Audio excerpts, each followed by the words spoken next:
All right, the escalations in the war that the U.S. is waging against Russia and Ukraine continues to what ultimately seems is going to end to at the serious finale of human civilization. The latest escalation is this reversal that Joe Biden has made on sending F-16 fighter jets to Ukraine to fight in this war. Previously, as long as, and this has been the case with other outrageous demands and ask from Ukraine to facilitate this war, where as deranged and militaristic and hawkish as the foreign policy establishment here is in the United States, there have been certain issues like sending tanks or to Ukraine, where of course Zelensky's asking for it, and they say this might cross a red line because this might be, despite the fact that we're funding this war, crafting battle plans, crafting plans to assassinate generals, doing training, all of those things.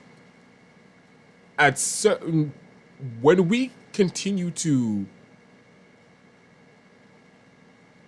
enhance the level of military equipment that we're sending to Ukraine, it means that more Russians are going to end up dying, and they're going to, at some point, they're going to retaliate in kind, and it's going to escalate the war. And again, any action that escalates a war between two nuclear countries is a bad thing. So even the most, well, a faction of the warmongers in the foreign policy establishment even acknowledged, and Biden himself included, acknowledged, giving F-16 fighter jets takes this war to a whole different level. Not only are you going to have more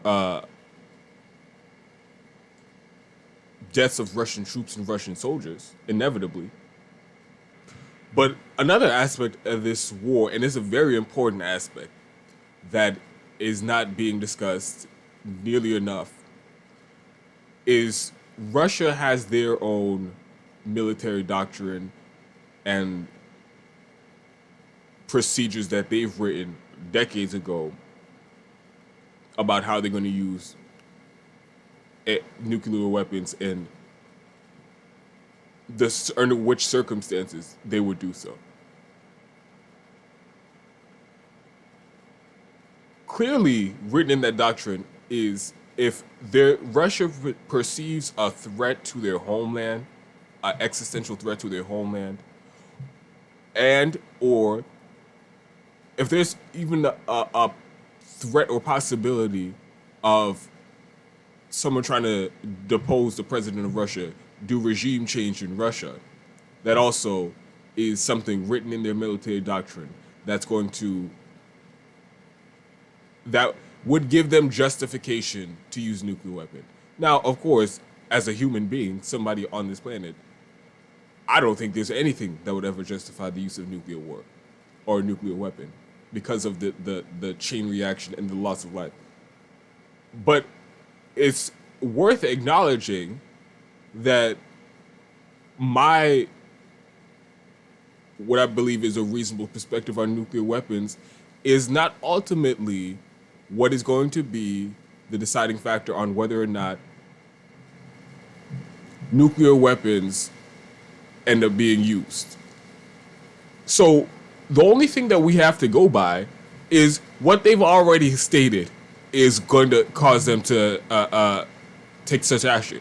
And bringing F-16 fighter jets to Ukraine gives them the capability to do airstrikes deep into Russia, so even into the capital of Russia, into Moscow.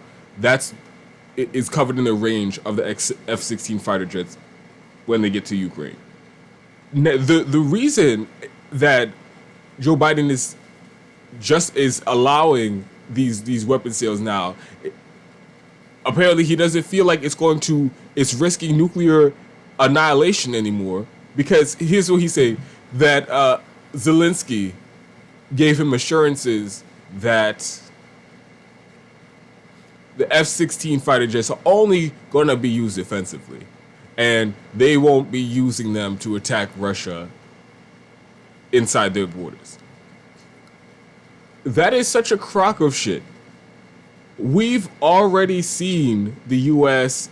and Ukraine and our Western allies coordinate attacks on Russian territory already. The bombing of the Nord Stream pipeline, the largest act of environmental terrorism, literally impossible for anybody to pull off such an operation, to detonate pipeline miles beneath the ocean. It's impossible to do that without the help of the CIA. And in fact, Seymour Hersh did a whole fascinating, detailed breakdown of the exact mission where they set the bombs to detonate the explosion on the Nord Stream pipeline. That was an act of terror on Russian soil. And again, conducted by the U.S., CIA, and Ukrainian forces. Just recently, days ago, members of the oligarchy in Ukraine put out a video encouraging people to send drones over the capital of Russia in Moscow, and basically threatening to use drones as part of a terrorist attack, or encouraging that. They even put a bounty up, an exact dollar amount. There was a video that was broadcasted on the internet. I'm not sure if it was on TV. The Gray Zone actually did great reporting on this. And then coincidentally, maybe 24 hours or 2 days after that video was posted, what do you know? There was a drone that lands on the Kremlin, the basically Russia's version of the White House, and explodes on the roof. Well, it was actually detonated. The Russian security says that they detonated the drone before it was able to get to the Kremlin, and they claim it was an assassination attempt by the CIA and Ukraine, and that it does seem like a very logical explanation, seeing the actions that they've taken in this war so far. That being said,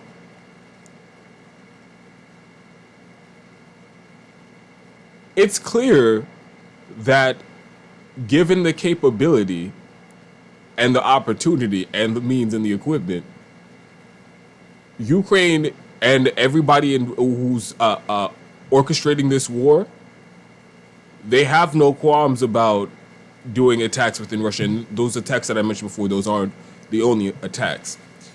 So you have people who clearly show a willingness to attack inside of Russia, and then you give them the equipment to make it so that they can make it rain bombs in the capital of Russia in the middle of a war. And you think, I don't even, let's just cut the pretenses and cut the bullshit. Nobody actually believes Zelensky when he says, we're going to take these F-16 fighter jets with the capability to make it rain bombs in the capital of Russia like they've been doing for the last year here. And we're just not going to do it, and we're strictly going to use it defensively.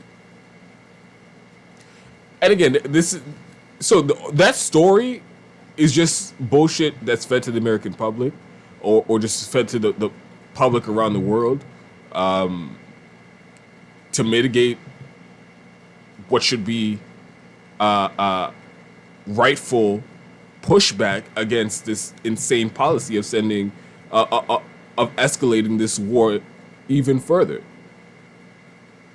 And also, I mean, the entire grift and money making operation and how corrupt this entire process is. It was also reporting that came out the other day about the millions and millions of dollars that are being laundered and stolen in the aid that we're giving to Ukraine, military aid, and is being stolen by Zelensky himself and his generals and the other oligarchs in Ukraine.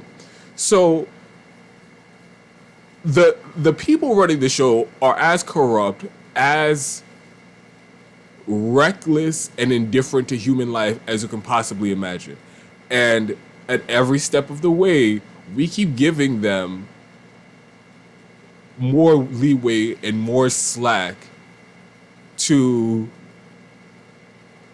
inevitably lead us to some sort of nuclear exchange. And this entire thing is going on with no debate among the public. There has not been a single mainstream media town hall about it. Can somebody please point me to a town hall that any federal level politician, Congress or Senate, or of course the president, has anybody had a town hall with the American vote? Has anybody asked anybody's opinion at any point in this war? Absolutely not. Every escalation, no matter how dramatic, no matter how unreasonable and insane it is, it gets rubber stamped and approved, and there's literally no debate. So, again, as I find myself regularly when I'm talking about this war in Ukraine, I'm having a hard time seeing to what ends. How does this end? Because we are basically 2 steps removed from somebody pressing a button to launch nukes somewhere. The amount of outrage that we need from the public to get politicians to reverse course, we are nowhere near that number. Because people are so propagandized and they've done such a good job of just really keeping this, what's at risk, out of the public discussion. So I'm going to keep coming out here and talking about it on my show. I'm going to keep letting people know what's going on. There are actions that I can help promote, actions I can help get involved in. I'm going to do what I can. And people in my audience, people who are in this space also. But at the end of the day, we are currently not moving the needle. And all of the decisions, yes or no, are ultimately being made by people, the war profiteers, who have, and the just deranged neocon lunatics, warmongers, who have every incentive to continue to escalate and absolutely none to go in the reverse. So we are really, human civilization is just banking on somebody having just a spark of clarity at some point and saying this has gone too far and we need to reverse course. And that is such, when we're talking about